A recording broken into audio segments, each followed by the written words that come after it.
September 11th, 2001 started much like any other day, with a bright morning, clear skies, and reveille on Barksdale Air Force Base.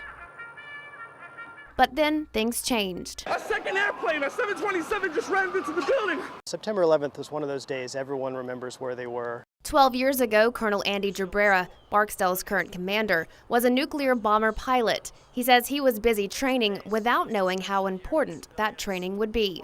I remember thinking, our intelligence people have to do a better idea of coming up with a scenario because this is not realistic. And unfortunately, of course, as we know, 12 years later, it was all too realistic. 4 planes crashed, almost 3,000 people died, and although miles away from the attacks, Barksdale was thrust into the action. President Bush came to Barksdale after the attacks and delivered his addresses here and really launched the war on terror from this spot. We will show the world that we will pass this test.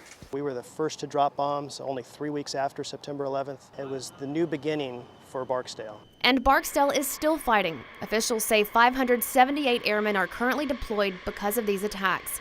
Many who aren't met at the flagpole, remembering those who died on September 11th and since. Although some of these airmen weren't in uniform 12 years ago, many are now because of what they saw that day. I was 10 years old.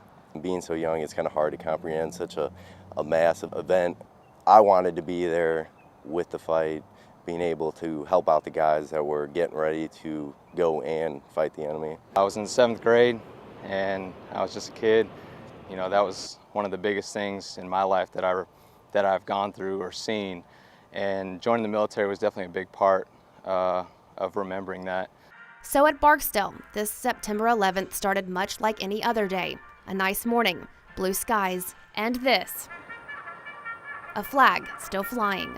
Today is a tough day, but reveille represents the sunrise, not the end. The day is not done. And because of their sacrifices, we can enjoy that sunrise and look forward to a brighter tomorrow.